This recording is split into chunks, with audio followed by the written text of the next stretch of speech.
पुण्यात्माओं, आज हम कितने दुखी हैं। किसी का बेटा मर गया है, किसी की बेटी विधवा है, किसी की टांग कट गई है, किसी की आंख फूट गई है। परिवार के परिवार नष्ट हो जाते हैं, कोई बीमारी से या किसी दुर्घटना से।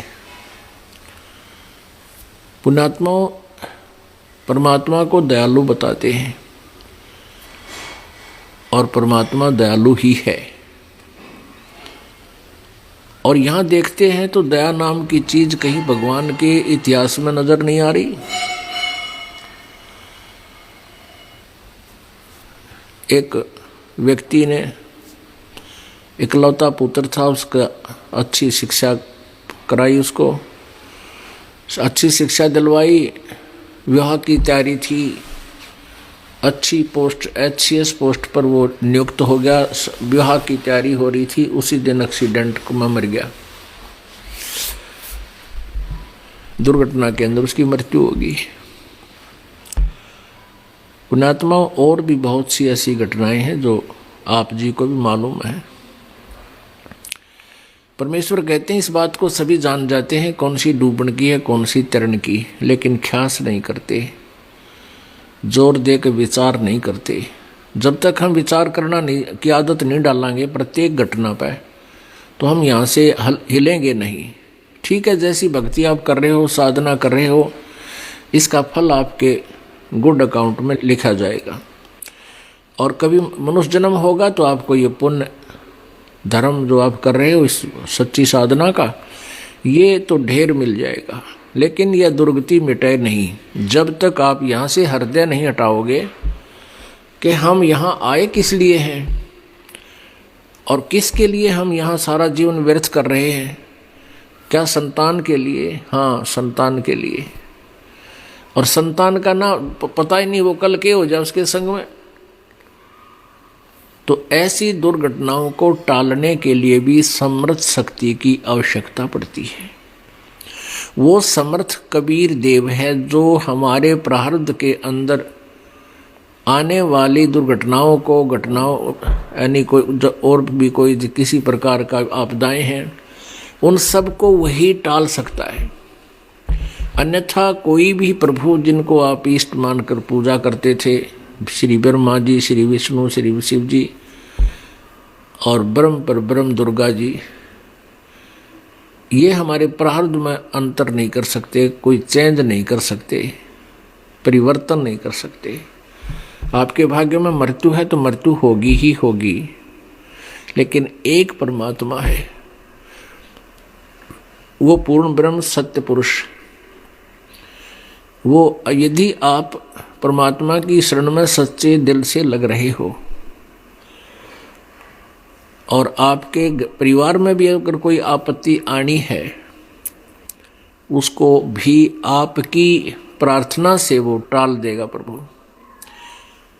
पुण्यात्माओं, इस अध्यात्म ज्ञान का बहुत गहरा और विस्तार है, बहुत इसमें गूढ़ रहस्य है और विस्तार के साथ इसको समझना पड़ता है।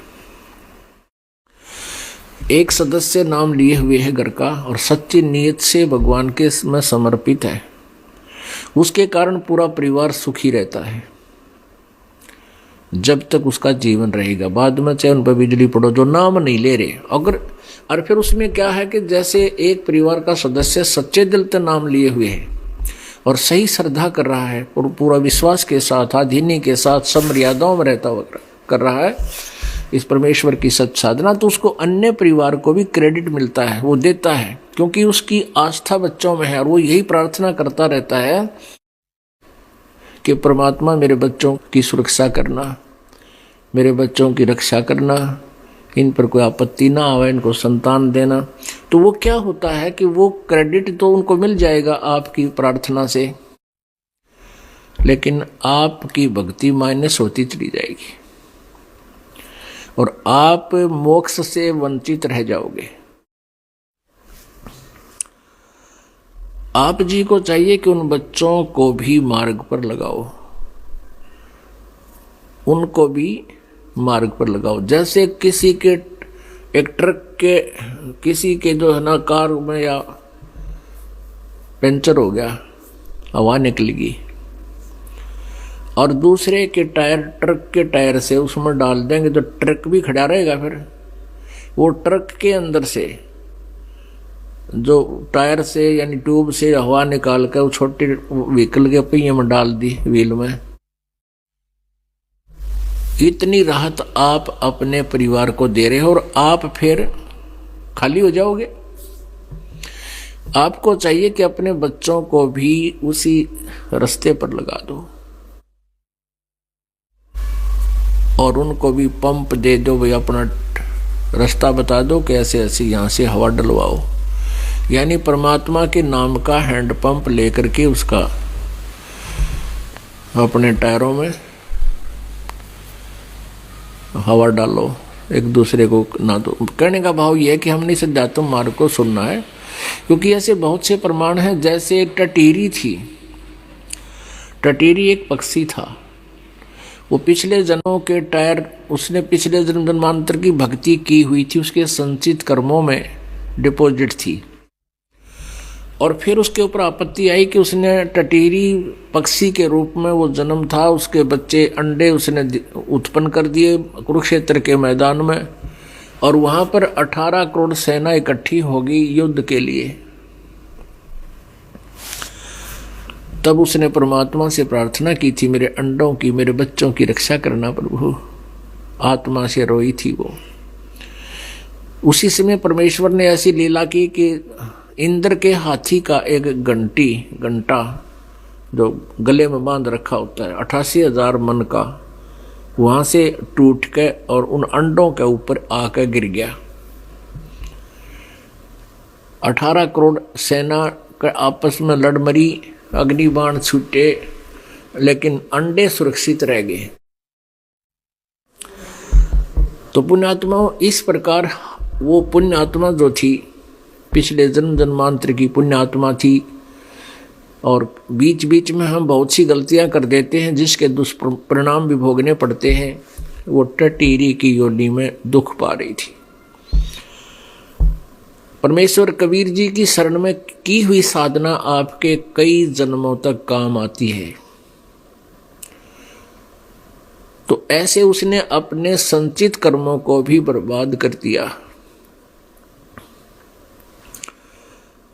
और उन अंडों की रक्षा के लिए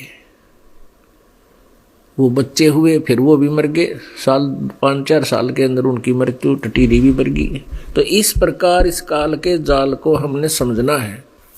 आप जी यहाँ आए किस लिए हो? यदि इन बच्चों की सुरक्षा और इन्हीं के लिए अपना जीवन व्यर्थ कर रहे हो तो आप जी ने भक्ति नहीं समझी। भाव ये नहीं है कहने का दास का, परमात्मा का भी ये उद्देश्य था। ये कहने का भाव नहीं है कि बच्चों में आस्थाएं ना रहे या इनकी केयर टेक ना करें, नहीं। ये हमारा एक कर्तव्य है परमात्मा के बच्चे मान के। ये हमारे बच्चे नहीं हैं, ये परमेश्वर की आत्माएं हैं, उस धनी के बच्चे हैं और हमारे को सेवा दे रखी है। हम नौकर हैं उस परमपिता के। तो एज ए सर्वेंट हमने काम करना है, अधिकार नहीं जमाना। हम अधिकार अधिक जमाते हैं, अपना कर्तव्य कम करते हैं, कर्तव्य का पालन कम करते हैं और हम इनको अपना मानकर दुखी रहते हैं। क्योंकि हमारी सेवा लगाई है तो इनके दुख में दुखी होना हमारा स्वाभाविक जो है ना स्वभाव बना हुआ है। कि जैसे कोई नौकर है और नौकर का उस मालिक का बच्चा किसी कारण से दुखी है, उसको तो वो भी दुख होता है उसको साथ में, नौकर को।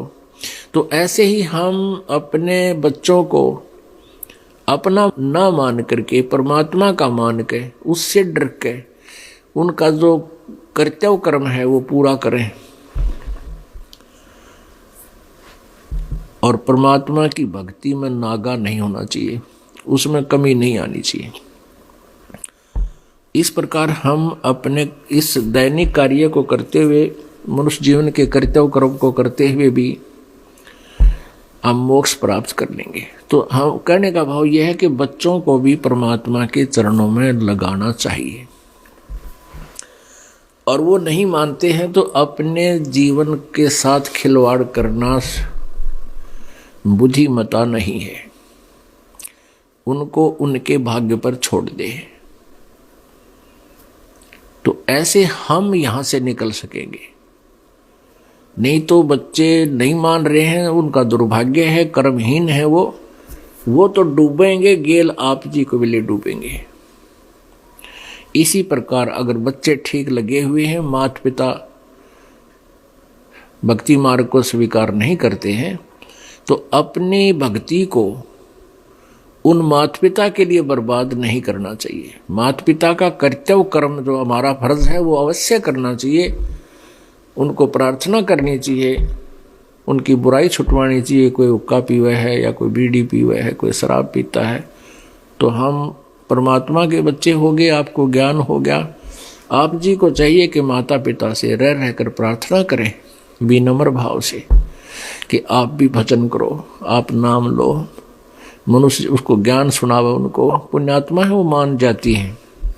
और फिर भी कोई अनाड़ी है, माता पिता नहीं मानते हैं, तो उनके साथ अपनी भक्ति को नाश नहीं करना चाहिए। बात ये भी नहीं है कि उनका आदर नहीं करे, उनकी सेवा नहीं करे, खूब करे, एज ए फादर मदर उनकी पूरी श्रद्धा रखे, उनका सत्कार करे।